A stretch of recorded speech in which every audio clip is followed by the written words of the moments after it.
नमस्कार दोस्तों, आज हम रामायण के एपिसोड नंबर 6 में आपका स्वागत करते हैं। चलिए शुरू करते हैं।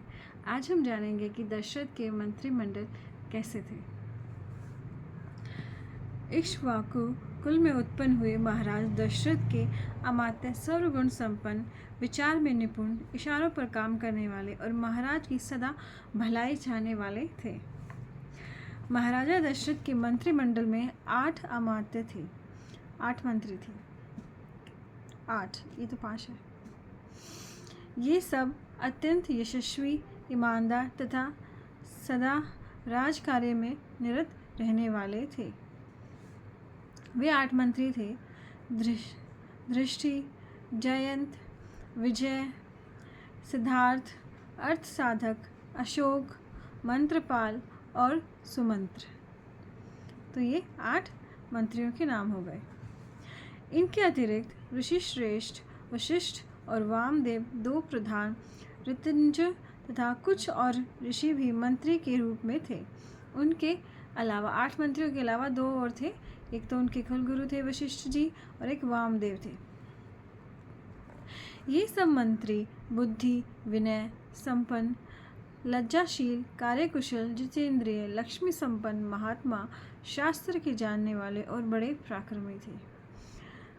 उन्हें सिर्फ राजकाज की नॉलेज ही नहीं और बहुत सारी उन्हें नॉलेज थी और वो हर कार्य में कुशल थे। उन्हें परफेक्ट थे।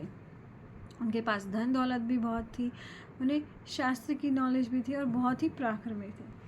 वे बड़े तेजस्वी, क्षमाशील, क्षमा करने वाले भी थे, यशस्वी, हंसकर बोलने वाले। मंत्री हंसकर बोलते थे ताकि उनके जो नीचे काम करते हैं वो भी सम्मान महसूस करते थे।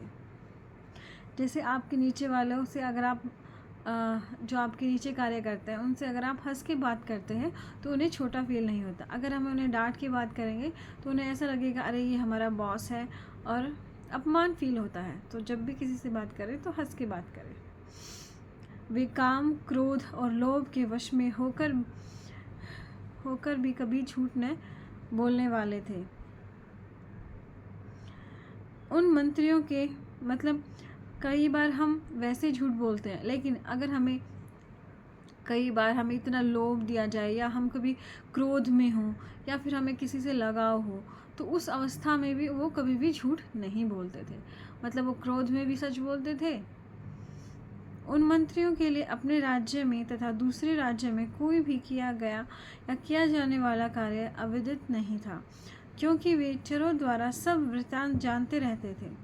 दूसरे राज्य में भी क्या हो रहा है वो जान लेते थे। उनके पास बहुत ही अच्छे गुप्तचर थे। ये मंत्री उस टाइम तो गुप्तचर होना एक अच्छे मंत्री की पहचान होता था। वे सब व्यवहार कुशल, अपने विभागों की पूर्ण जानकारी रखने वाले और अन्याय करने पर अपने पुत्रों को भी दंड देने वाले। जो उन्होंने न्याय का बना दिया है लॉज, उसको अगर उनके पुत्र ने भी फॉलो नहीं किया तो उनको भी वैसा ही वो दंड देते थे। ऐसे गुणी आत्माओं से युक्त पाप रहित महाराज दशरथ ने पृथ्वी का पालन किया।